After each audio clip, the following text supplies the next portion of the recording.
Hello and welcome. I am Thomas Porteous and you're watching The World Report. Let's take a look at some of the top headlines this hour.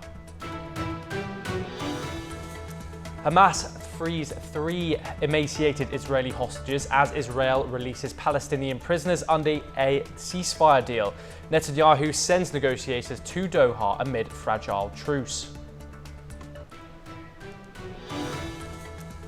Lebanon PM Nawaf Salam unveils a new government for the first time in 2 years. The Prime Minister vows reforms to tackle political and economic crises.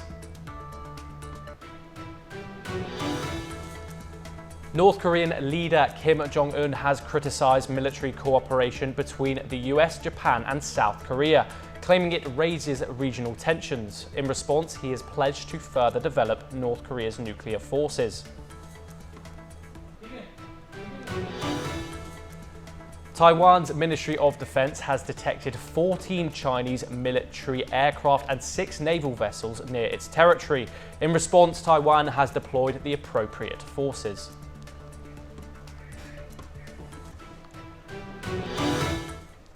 Taiwan's Ministry of National Defense detected 14 Chinese military aircraft and 6 naval vessels near the island as of 6 a.m. local time. 9 aircraft crossed the median line, entering Taiwan's northern and southwestern air defense zones.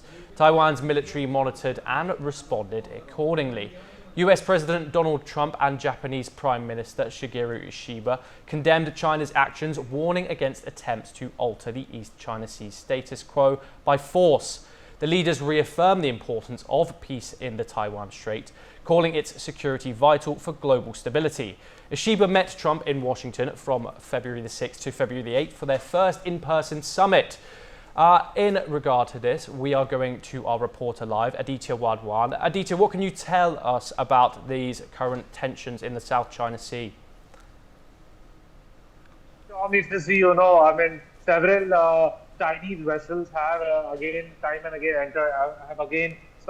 the South China Sea. This is a very routine thing. The People's Liberation Army continuously from time to time sends its aircraft, thereby violating the sovereignty of Taiwan. And many times even the PLA ships cross the go into the nautical the sea, cross the point in the sea which is an exclusive sea, exclusive part of Taiwan. This has been quite some time. This has been a bone of contention between China and Taiwan, because China considers Taiwan as its own part, and and it is not backing down from its stance. That from time and again, United States of America has provided support to Taiwan by giving it requisite military infrastructure to defend itself from any Chinese threat, be it from air or sea. So now it needs to be seen till when the China continues to do so, because Donald Trump has taken over as the president of the United States of America, and it was during the last time when Trump was the president of the United States previously. Thank you, Aditya, for joining us today on our report. To discuss this further, we are joined by Andrew K.P. Leung, international and independent China strategist, joining us from Hong Kong. We're also joined by Ross Feingold, political risk analyst, joining us from Taipei, Taiwan. Andrew K.P. Leung, I want to come to you first on this first question. We've seen this time and time again, Taiwan spotting Chinese military aircraft and naval vessels near the Taiwanese island. What is China's objective in this kind of movement? Well, as you indicated, this is nothing new. I mean, this is not the first time that Chinese military vessels and aircraft are crossing the so-called median line. The idea is to maintain the pressure on pro-independence movements in Taiwan, especially after the election of a known separatist as Taiwan's leader. And of course, Taiwan is not recognized as a nation by the United Nations. And under the One China policy, the United States also recognizes the One China policy. But of course, under the Taiwan Relations Act, the United States is empowered to fortify Taiwan against any military incursion. But on the other hand, if you look at the new Trump administration, Trump 2.0, the attitude towards Taiwan's defense is beginning to become a little ambivalent. For example, recently Trump imposed 100% tariffs against Taiwan and pressuring Taiwan to pay for its own defense. I mean, these kind of remarks have never been, or actions have never happened before. Against also the fact that even before his inaugural, the first leader, or the only world leader Trump spoke to before his inaugural was President Xi Jinping. And then, of course, Trump also touted that he wants to visit Beijing within the first 100 days. So suggesting that he could possibly reach a grand bargain with Beijing on Taiwan. But I think that this hides a complete misunderstanding in the West of Beijing's intentions. Beijing's intentions are never putting military coercion as the first priority. Beijing has issued 3 white papers on Taiwan serially over the past 5 or 10 years, all emphasizing peaceful unification as the first priority. The last white paper was issued to coincide with Nancy Pelosi's provocative visit last time.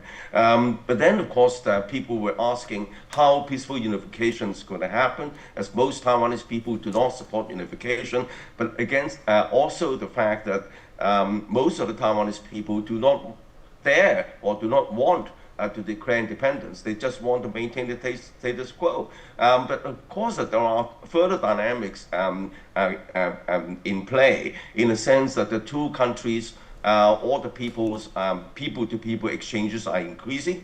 There are more and more Taiwanese entrepreneurs or young people trying to establish their businesses in China. Over 1 million Taiwanese, together with their family members, are already living on the mainland, doing their businesses. And of course, the tourists on both sides are visiting each other.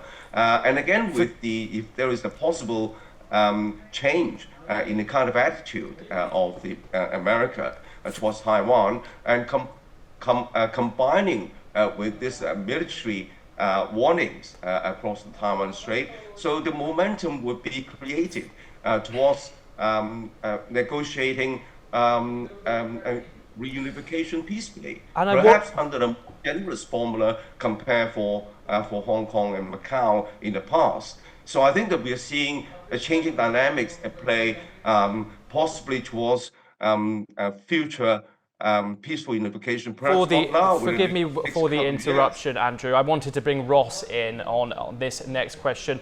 Ross, obviously you are located in Taipei, Taiwan. What is the feeling around there about this new approachment of Chinese vessels and aircraft? And what do people in Taiwan think about the response from President Donald Trump? First, I have to respond to something Andrew said. Andrew said that there are up to 1 million people from Taiwan living in China. That is just not supported by the data from the Chinese government. The most recent Chinese census had a far lower number of Taiwanese people living in China. When it comes to the military exercises near Taiwan that are conducted by China, frankly, day to day, it doesn't really have an impact on people or industry here in Taiwan.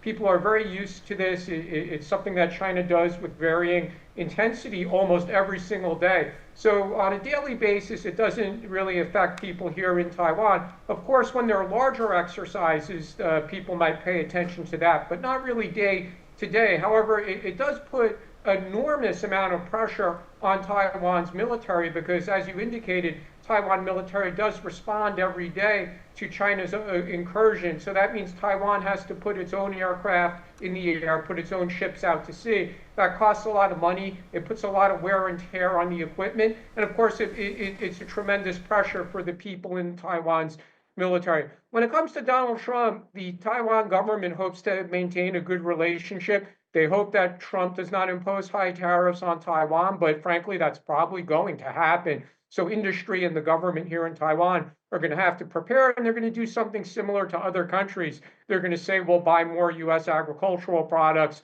we'll buy more U.S. liquefied natural gas, we'll buy more U.S. made weapons, and we'll invest more in the United States. And they'll hope that those tools will persuade Trump to either delay or lower the tariff rate.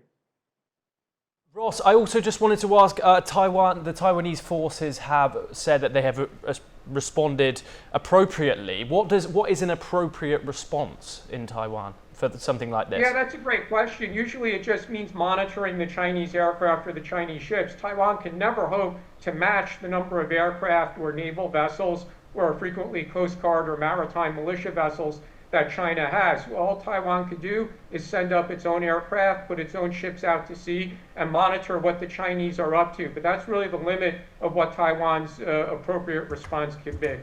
Andrew, one final thought from you. What can you see for the future for this conflict, and what kind of response will President Trump play in the role in these rising tensions? Andrew KP Lung. Well, I think that President Trump recently also insinuated that he again spoke to President Xi, even though there was no response on the Chinese side to confirm or deny these remarks, suggesting that it's quite possible that he could visit Beijing in a not too distant future. And definitely Taiwan is one of the issues to be discussed.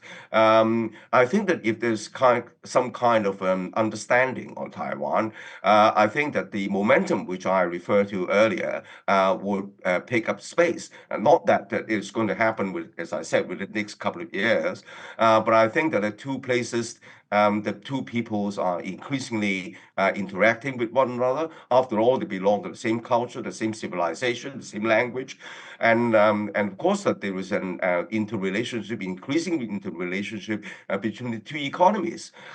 And the Taiwan economy, of course, depends on the mainland economy to a significant extent. And of course, if you look around, I think that the I'm so sorry. We have run out of time on this segment. We will now thank you very much, Ross Feingold and Andrew KP Lung, for joining us. We will now move to some more news updates from the Middle East.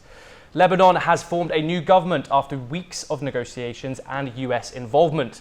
Prime Minister Nawaf Salam announced the 24-member cabinet, pledging financial reforms, reconstruction and border stability with Israel. The process was delayed due to political divisions, particularly over Shiite ministers linked to Hezbollah and Amal. The move is seen as crucial to unlocking reconstruction funds after the recent war. Meanwhile, an Israeli airstrike in eastern Lebanon killed 6 people and wounded 2 near Janata in the Bekaa region. The attack comes despite a fragile ceasefire between Israel and Hezbollah. The US has set a red line against Hezbollah's inclusion in Lebanon's government after its military setbacks against Israel last year. Deputy Middle East Envoy Morgan Orgatus said the first senior US official to visit Lebanon under President Trump, arrived following Joseph Aoun's election as Lebanese president. We are joined by our 2 guests today, Gautam Mukherjee and we are joined by our reporter today, Aditya Wadwan. Aditya, what can you tell us about this new government formed in Lebanon?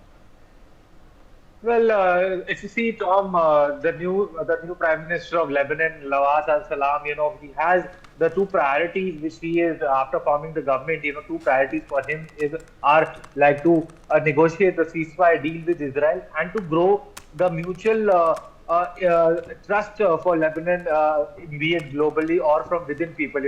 What has happened, we also saw that the newly elected president of Lebanon who has been elected, Aoun, he is also pro-United States,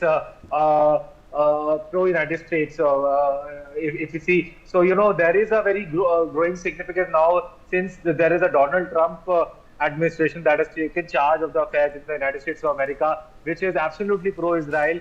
The Lebanon, as far as the Hezbollah is concerned, this newly elected government in Lebanon would look to to limit the activities of the Hezbollah that they have been doing against Israel, because what has happened. Now the US is fully supporting Israel, and now Israel is also looking to flush out all the be it Hezbollah militants in Lebanon or the Hamas militants in Gaza. So now it is a very interesting situation because the president of Lebanon is pro-US and US is pro-Israel. So if we see, it is very essential for this new Lebanese government to establish good relations with Israel and to I think to partially dismantle Hezbollah from operating from its soil. Yes, Tom, back to you in the studio. We are joined by Gautam Mukherjee, senior journalist, joining us here from New Delhi. Gautam, what can you tell us about this new government, and also is there any risk of Hezbollah being involved? And also, if you could talk about the relationship with Israel that this new government is planning to bring in. Well, the government is appointing a cabinet. The government was recently formed after a ceasefire was brokered by the United States. Israel still occupies a section of southern Lebanon, southern-eastern Lebanon. And as you pointed out, it's still attacking Hezbollah outposts. The cabinet is made up of Muslim as well as Christian ministers, half Christian, half Muslim, of which a number of them are somewhat sympathetic, if not outright plants from the Hezbollah. So they are having trouble. Certain nominees are rejected, new ones are being brought in. However, this is a definite hopeful sign for the future should this government survive up until 26, halfway through, when elections are due. And in other words, gradually you're returning to some form of normalcy, which has been missing in Lebanon completely, like Gaza, which was totally hijacked by the Hamas. Lebanon has been dominated and run by the Hezbollah. Now, the Hezbollah has been much damaged, largely uprooted by Israel. And so there is a chance for the Lebanon to gradually achieve normalcy with the support of the United States. Gautam, Lebanon's new government, Prime Minister Salam, stood on a podium and pledged reform and salvation. Do we see any truth for this in the future? Well, yes, I think it's a matter of being propped up quite a lot by the United States and the Israelis, and as long as he has the backing of these outside forces, he may be able to implement quite a lot because they will also provide the finance to do so. Lebanon is wrecked and needs a lot of money from outside for the reconstruction. Anything is possible as long as the Hezbollah is kept out of interfering. Thank you, Gautam Mukherjee, for joining us on that story. We will continue with more stories from across the world. Donald Trump has revoked security clearances for Antony Blinken and Jake Sullivan a day after blocking Joe Biden's access to intelligence briefings. This move widens Washington's political divide. Meanwhile, a US judge refused to block Elon Musk's government cost-cutting team from accessing federal systems. Here is a report. President Donald Trump has revoked security clearances for Antony Blinken, the former Secretary of State, and Jake Sullivan, the former National Security Advisor. The move came a day after Trump said he had revoked the security clearance for his predecessor Joe Biden, stopping his access to daily intelligence briefings. While the revocations may not have immediate impacts, it is another sign of the growing rift in Washington. Former US presidents have traditionally received intelligence briefings so they can advise incumbent presidents on national security and foreign policy. In 2021, Biden revoked the security clearance for Trump, who was then a former president. Meanwhile, a federal judge on Friday declined to block Elon Musk's government cost-cutting department from accessing the U.S. Department of Labor systems, an initial setback for the government employee unions resisting his efforts to shrink the federal bureaucracy. The temporary ruling by U.S. District Judge John Bates in Washington, D.C., is the first step in a lawsuit against the Labor Department by one of the largest U.S. labor unions, which alleges billionaire Musk could obtain sensitive information about investigations into his own companies and competitors by accessing government computer systems. Bureau Report, NewsX. Let's now take a look at some news from across Europe. The 3 Baltic states will connect to the European Union's power grid after they seamlessly severed Soviet-era ties with Russia's network. Estonia, Latvia and Lithuania, former Soviet states that are now EU and NATO members, have been keen to make the change since Russia invaded Ukraine in 2022. EU Energy Commissioner Dan Jorgestan said that is all about security. He said while visiting Tallinn for the historic grid change.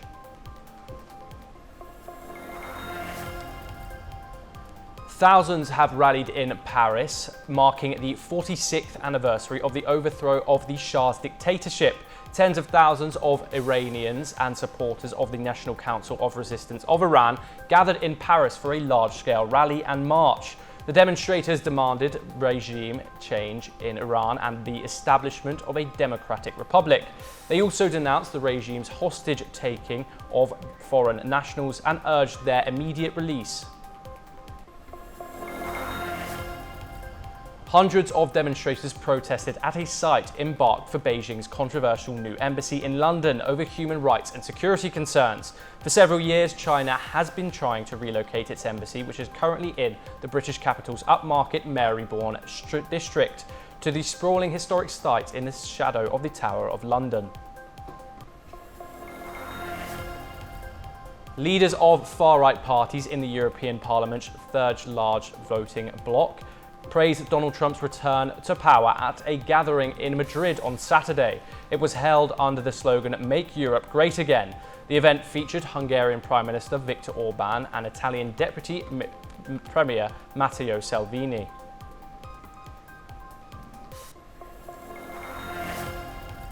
More than 200,000 protesters have rallied in the southern German city of Munich against far-right extremism ahead of the country's general election. The far-right anti-immigrant Alternative for Germany party is currently second in place in recent polls. Polls have prompted widespread protests across the country before voters head to the ballot box on the 23rd of February. According to the reports, the protests attracted a significantly larger crowd than expected. Hungarian Prime Minister Viktor Orban and France's Marine Le Pen headlined a rally in Madrid by Europe's biggest far-right bloc, but it was buoyed by Donald Trump's return to power and calling it a 180-degree pivot for Patriots for Europe have realigned extreme right forces in the European Union. It became the European Parliament's third largest force.